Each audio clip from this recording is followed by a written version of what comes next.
할렐루야. 하나님의 사랑이 오늘 이 새벽에 우리 모두와 함께하기를 그리스도의 예수 이름으로 축원합니다. 수요일 새벽 예배 창세기 13장의 말씀을 통해서 함께 하나님의 은혜의 말씀을 전하고 또 나누길 원하는데요.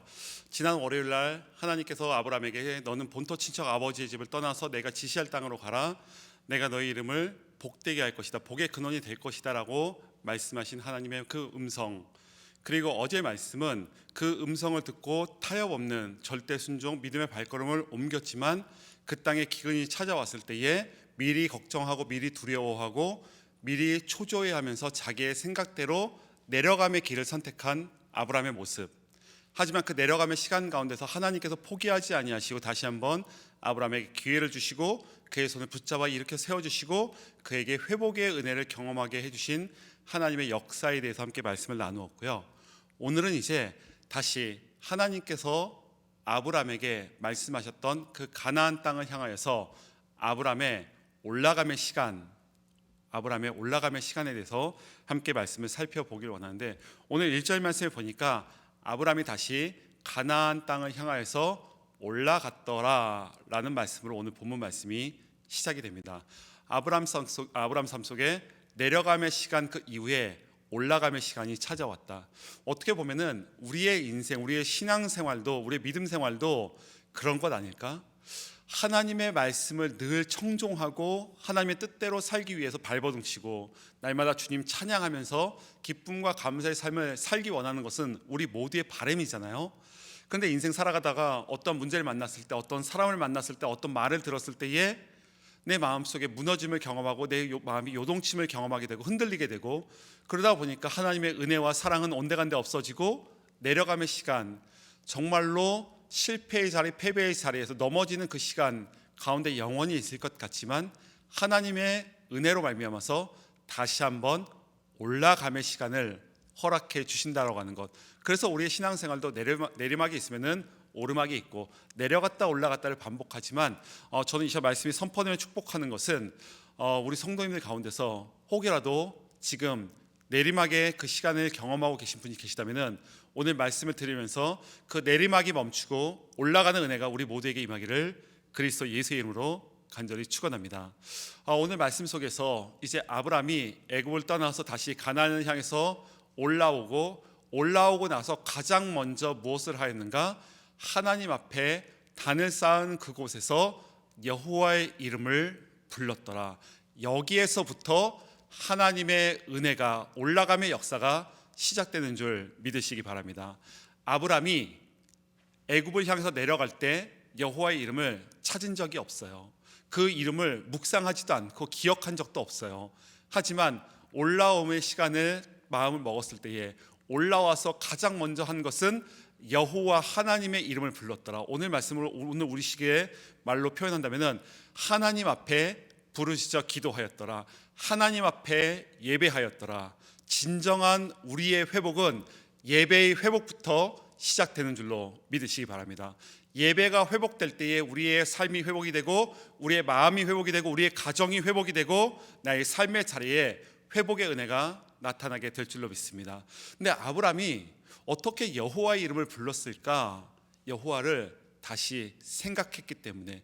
여러 가지 생각할 것이 참 많았을 것 같아요, 올라오면서도. 그런데 그의 마음속에 가장 먼저 생각한 것은 환경도 아니고 상황도 아니고 문제도 아니고 오직 여호와 하나님, 하나님을 생각하고 하나님을 의지하고 하나님의 이름을 찾고 하나님 앞에 나아가고자 발버둥 치는 아브라함의 삶을 통하여서 그의 삶의 회복의 은혜가 찾아왔다면은 우리에게도 동일한 은혜가 저는 임하게 될 줄로 믿습니다. 우리 안에 무너져 있는 것이 무엇입니까? 말씀이 무너져 있고 찬양이 무너져 있고 우리의 삶에 하나님의 사랑과 은혜와 대속의 능력과 그 소망이 무너져 있다면은 다시 한번 여호와 하나님의 이름을 부를 때에, 우리 주 예수 그리스도의 이름을 부를 때에 그 주님께서 내 마음을 만져주시고 다시 한번 나를 손잡아 일으켜 세워주시는 하나님이 나의 하나님 되심을 믿습니다. 오늘 예배자로 회복된 아브라함의 모습이 이제 4절 이하에 자세히 기록이 되어져 있는데, 어떻게 보면 너무나 유명한 이야기잖아요. 이제 그 땅에 올라갔는데 막상 아브라함과 롯의 사람들이 이제 두 그룹이 처음에는 함께 살았지만 그 땅에 올라갔더니 이제 거할 것이 마땅치 않다 보니까 서로가 서로를 대적하게 되고 미워하게 되고 결국에는 다투었더라. 한 가족이었는데 나님이 발생하게 됩니다. 분리가 일어나게 됩니다. 그리고 그곳에 싸움이 벌어지게 되고 다툼, 서로가 서로를 미워하고 저 사람의 행동을 마음에 들어하지 않고 그곳에 불평과 불만이 임하였더라. 서로가 서로를 미워하였더라. 서로가 서로를 위해서 저주하였더라. 더 좋은 것을 갖고 얻기 위해서 서로가 못 잡아 먹어서 안달이었더라. 결국 자기의 생각대로 자기의 마음을 몰라주는 저 사람은 적으로 간주하고 다툼이 일어나게 되었더라. 이 서로가 서로를 미워하고 다투는 상황 속에서 아브라함의 모습을 우리는 유심히 살펴볼 필요가 있습니다. 아브라함이 조카 롯에게 뭐라고 말하죠? 원하는 것을 다 가져가. 다 가져. 괜찮아. 싸우지 말자. 갈등을 중재하는 중재자로 아브라함이 쓰임 받고 있습니다. 아브라함 마음속에 올라가며 시간을 경험하다 보니까 그곳에서 하나님의 이름을 찾게 되고 하나님 앞에 예배하는 예배자의 모습과 예배자의 삶과 예배자의 마음이 그 마음 속에 임하다 보니까 어떻게 됩니까? 갈등 상황 속에서 갈등을 중재하죠. 근데 갈등을 중재할 때 잘 볼 것은 지금 아브라함이 손해를 보고 있어요. 손해 보면 안 될 것 같은 위치에 있는데 아브라함은 자신의 모든 것을 내려놓고 먼저 손해를 볼지언정 다른 사람을 배려하고 이해하고 양보하는 모습을 볼 수 있다라고 하는 것이죠. 이것이 바로 그리스도인의 모습 아닐까요? 그리스도인은 성령의 9가지 열매를 통해서 사랑과 희락과 화평과 오래 참음과 자비와 양성과 충성과 온유와 절제를 통하여서 살아가는 사람이잖아요. 그리고 하나님을 사랑하듯이 내 이웃을 내 몸과 같이 마음과 뜻과 정성과 힘을 다하여서 사랑하는 사람, 사랑해야 하는 사람, 그게 그리스도인이잖아요.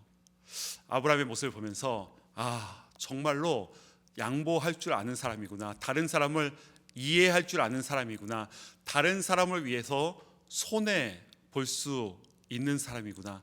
다른 사람을 이해하고 양보하는 것은 어떻게 가능할 것 같지만 다른 사람을 위해서 손해 보는 것은 굉장히 어렵습니다. 이것 훈련이 되어 있지 않으면 불가능해요.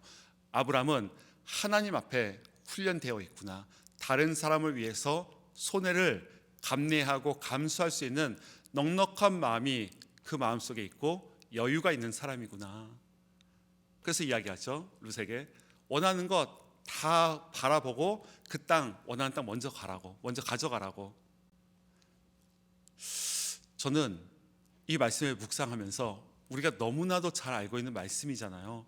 그래서 저는 알고 있는 말씀이 아니라 이 말씀 속에 담겨져 있는 진정한 이 말씀 속의 본질과 그 의미를 우리 성도님들께서 깨달아 알게 되기를 간절히 소원합니다. 하나라도 더 갖기 위해서, 내 자존심을 지키기 위해서 아둥바둥 살아가는 인생이 아니라 갈등의 상황 속에서 혹은 다툼의 상황 속에서, 다툴 만한 일이 왜 일어나지 않겠어요? 부부가 다투고 부모와 자녀 간의 다툼이 있고 형제 간의 다툼이 있고 직장에서 직장 상사와 부하의 다툼이 있고 가게에서 종업원과 사장님의 다툼이 있고 친구와의 다툼이 있고 속회원에서의 다툼이 있고 너무나도 많은 다툼의 그 상황 속에서 내 자존심, 내 마음, 내 생각, 이것을 붙들면서 이것을 지키기 위해서 아둥바둥 살아가는 인생이 아니라, 내 자존심 위해서 살아가는 인생이 아니라 자존심 내려놓고 한 번 져주고 다른 상대방을 한 번 더 이해하고 한 번 더 배려하고 한 번 더 양보하고 한 번 더 보듬어 안아주고 한 번 더 내 곁을 내어줄 수 있는 넉넉한 마음이 우리 성도님들의 삶에 있게 되기를 간절히 축원합니다. 아둥바둥 더 갖기 위해서, 지키기 위해서 움켜잡고 살아가는 이 하루 우리의 삶이 아니라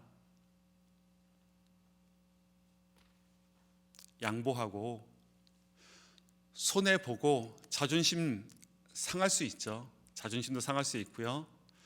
너무 억울해서 눈물도 나고 답답하기도 한데 주님께서 그러한 삶을 사셨고 그러한 길을 걸어가셨기에 우리도 주님 따라 사는 예수님의 제자잖아요. 그리스도인이잖아요. 그렇다면은 우리도 주님이 그러했듯이 한 번 더 이해하고 용서하고 그리고 다른 사람을 품어주고 안아줄 수 있는 넉넉한 마음, 그 자리에서 우리가 해야 할 것은 무엇입니까? 하나님의 이름을 찾았던 아브람처럼 하나님의 이름을 찾고 하나님의 이름을 높여드리고 하나님을 찬양하는 우리 모두의 삶, 복된 인생 살아가는 우리 모두가 되기를 그리스도 예수 이름으로 축원합니다. 오늘 하루도 하나님께서 우리 사랑하는 성도님들의 가정 가운데에 우리 자녀들의 삶 가운데에 올라감의 은혜를 충만하게 베풀어 주시는 놀라운 역사가 있게 되기를 간절히 축원합니다.